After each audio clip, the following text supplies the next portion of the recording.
Jumpa lagi bersama dengan saya, Mr. Sorchan, di dalam channel pengembangan kepribadian atau mentoring self improvement. Kita masih berbicara tentang bagaimana membangun jalinan dengan sesama, bagaimana berkomunikasi dengan baik, bagaimana menjadi konektor yang baik atau komunikator yang baik.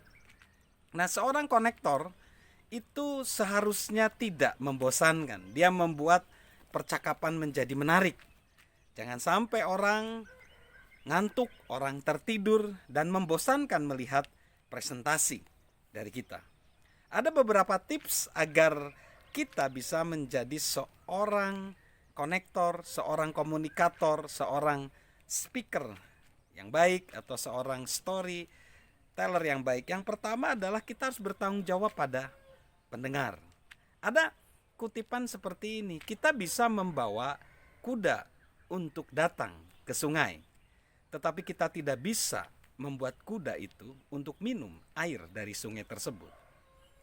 Ada yang bilang begitu, tetapi ada juga ungkapan yang dikatakan seperti ini untuk menambahkan itu. Tetapi kita bisa saja memberikan garam kepada kuda tersebut agar dia haus dan mau minum air. Artinya bahwa kalau kita pengen terkoneksi dengan audiens kita, dengan pendengar kita, kitalah yang bertanggung jawab atas mendengar kita.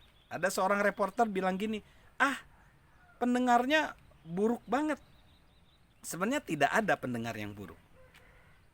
Itu tanggung jawab kita, bagaimana pendengar bisa memperhatikan kita. Nah, yang kedua sebenarnya komunikasikanlah di dalam dunia mereka. Orang akan memperhatikan apa yang sesuai dengan kebutuhan mereka, yang mereka pikir penting, atau yang kita sebut dengan relevan. Kalau kita memaksakan kehendak kita, dunia kita pada dunia pendengar akan terjadi hambatan di dalam koneksi kita. Lalu yang ketiga, kita perlu mendapatkan perhatian dari awal. Kita perlu membangun kesan awal, yaitu kita memberikan komentar akan situasi yang ada, memperkenalkan diri kita, kita rileks, kita juga menyelipkan humor, kita menciptakan kesadaran akan harapan-harapan yang membangun mereka. Lalu kita juga perlu melibatkan para audiens kita, pendengar kita, dengan mengajukan pertanyaan-pertanyaan, dengan membawa mereka bergerak, lalu juga dengan mengajak orang untuk berinteraksi dengan kita. Kita juga perlu membangun kutipan-kutipan yang bisa diingat atau melekat di dalam diri kita. Misalnya ungkapan seperti ini, Abraham Lincoln, dia bilang, suatu pemerintahan dari rakyat, oleh rakyat, bagi rakyat. Ungkapan seperti itu akan melekat.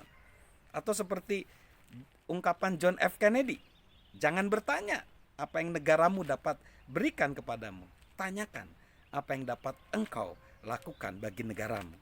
Atau Martin Luther King Jr., dia bilang, aku punya mimpi, I have a dream. Nah, ini juga jadi, atau seperti ungkapan Ronald Reagan, Gorbachev, Tuan Gorbachev, runtuhkanlah tembok itu. Ungkapan itu juga bisa ya menghubungkan kita dengan audiens kita. Lalu tampilkan original kita, tetap gunakan humor. Lalu kita juga bisa menyatakan misalnya ada status statistik yang mengejutkan, katakan sesuatu yang menarik. Belajar juga untuk kadang-kadang berhenti sejenak. Lalu kita juga harus visual. Kita harus nampak, visual dan bisa ditangkap. Pada intinya kita perlu melihat agar audiens kita itu merasa penting buat audiens kita. Ada seseorang berkata bahwa ketika mereka melihat kita, di dalam pikiran pendengar kita tuh ada remote control.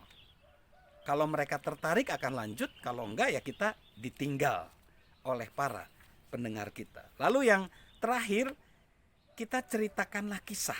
Nah, ini story, tell the story, tell our story, tell the story. Jadi kita menceritakan kisah, makanya disebut storyteller ya. Artinya kita menceritakan kisah, dan kadang kisah itu bisa membawa pendengar terhubung dengan kita. Nah, ada seorang bernama Sonia Hamlin dalam bukunya How to Talk So People Listen. Dia membagi ada 2 daftar ya. Daftar yang pertama, daftar yang kedua dulu. Daftar yang kedua adalah orang yang angkuh, samar-samar, menjemukan, ya. Lalu rumit, terpola, tegang, formal, tidak relevan, kaku, monoton, dalam, dan tertutup. Itu daftar yang kedua. Sedangkan daftar yang ke-1 adalah hangat, jujur, dia ramah. Lalu setelah itu dia otentik, ya dia otentik, bergairah, menarik, banyak pengetahuan, teratur, kreatif, percaya diri, penuh inspirasi, terbuka, tidak formal, dan lucu. Jadi kita perhatikan daftar itu. Itulah bagaimana kita menjadi konektor yang tidak membosankan. Salam konektor dari saya, Mr. Sorchan.